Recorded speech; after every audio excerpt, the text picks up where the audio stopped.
Hi guys, welcome back to my channel.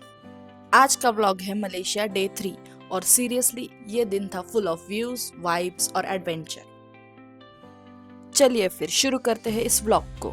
हमारा पहला stop था बाटू केव्स, जो सिटी से सिर्फ 13 किलोमीटर दूर है।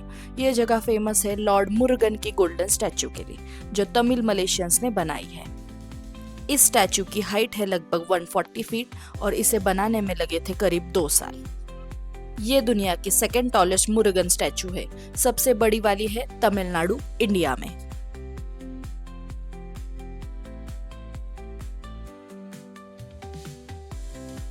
यहाँ पे चढ़ने के लिए है 272 कलरफुल स्टेप्स।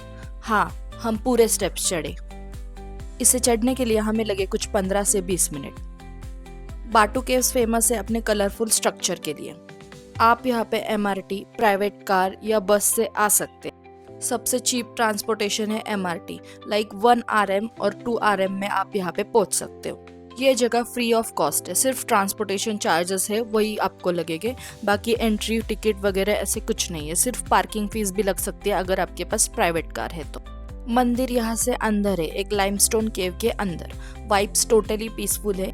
हम जब यहाँ चढ़ के आए तो उसके बाद बाहर बारिश हुई थी।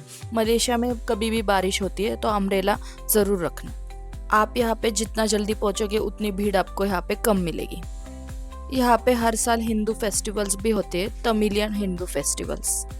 बाटू केव्स कुछ 400 मिलियन साल पुराना है।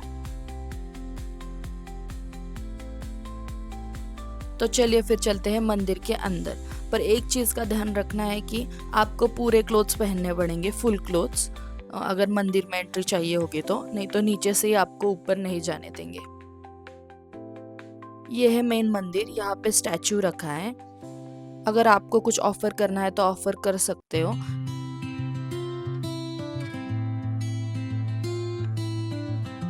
इस मंदिर में मैंने एक चीज़ नोटिस की कि पीकॉक के बहुत सारे स्ट्रक्चर्स है और ये जो सिल्वर पीकॉक था, और यहाँ पे कुछ दिया भी लगा रहे थे, शायद ये मन्नत के दिया हैं।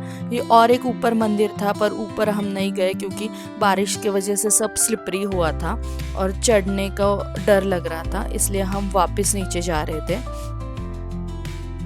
यहाँ से मलेशिया सिटी का स्काईलाइन व्यू दिख रहा था।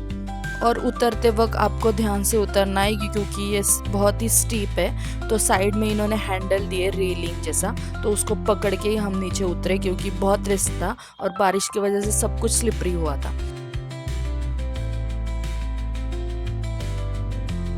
ये और एक सामने टेम्पल है, गणेशा टेम्पल। यहाँ पे हम नहीं गए क्योंकि टाइम अप हुआ था।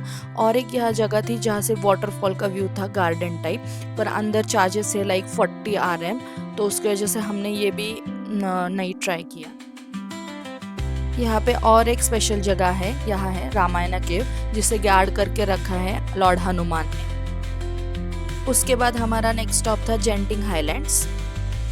हमने लिया था gondola cable car ride, two way ticket हमने पहले से ही बुक किया था। ड्राइवर ने हमें केबल कार स्टेशन तक ड्रॉप किया। यहाँ पे आपको सिर्फ टिकट्स दिखाने होते हैं, वो लोग स्कैन करते हैं और आपको एंट्री दे देते हैं। अगर आप भी जेंटिंग हाईलैंड्स जाने वाले हो तो केबल कार राइड से ही जाना क्योंकि ये राइड बहुत मस्त थी। जो सीनरी आपको दिखती है एकदम ग्रीन था हर जगह पे, और ये देखने के बाद बहुत ही मस्त फील होता है, पीसफुल एकदम। यहाँ पे एक चाइनीज टेम्पल था, उसके लिए भी स्टॉप था पर हम नहीं उतरे क्योंकि हमें पता नहीं था शायद फिर ऊपर कैसे पहुँचना है, वापस हमको केबल कार राइड है या नहीं, तो इसलिए बहुत लोग उतर रहे थे पर हम नहीं उतरे। ऊपर यहाँ पे होटल्स भी है, आप वहाँ पे भी रह सकते। आप ये एक्सपीरियंस ज़रूर ट्राई करना। ऐसे लग रहा था जैसे हम क्लाउड्स के बीच में से जा रहे हो। Views where just amazing. वैसे जेंटिंग में काफ़ी कुछ एक्सप्लोर करने को मिलता है, होटल, शॉपिंग, फूड, टेम्पल, सब कुछ। यहाँ पे 2 थीम पार्क्स है, एक इंडोर और एक आउटडोर। हमारे पास इंडोर थीम पार्क के टिकट्स थे और लकीली उस दिन बारिश हो गई थी तो आउटडोर बंद था। तो फाइनली हम पहुंच गए हमारे main stop जेंटिंग highland sky Avenue. Ride से उतरने के बाद पहले आपको मॉल में एंट्री मिलती है, लाइक 5th फ्लोर। मॉल के 5th फ्लोर पर आप पहुंच जाते हो और वहां से आपको नीचे जाना होता है मॉल एक्सप्लोर करने के लिए। जो इंडोर थीम पार्क है वो नीचे के फ्लोर पे है और कसिनो वगैरह सब कुछ नीचे के फ्लोर पे है, और अगर कुछ खाना हो तो 5th फ्लोर पर है। यहाँ पे सब तरह के ब्रांड्स हैं, अगर आपको शॉपिंग करनी है तो वो भी कर सकते हैं, और कुछ अलग क्यूजिन्स खाना है तो वो उस तरह के रेस्टोरेंट्स भी है। यहाँ से शुरू होता है इंडोर थीम पार्क। ये बात याद रखना कि पहले आपको जाना है, टिकट स्कैन करवाने हैं, और फिर आपको रिस्ट बैंड्स मिलते हैं। वो आप जितनी भी फैमिली हो, सब हाथ में पहनना है आपको रिस्ट बैंड्स, और स्कैन करने के बाद ही आपको राइड करनी मिलती है।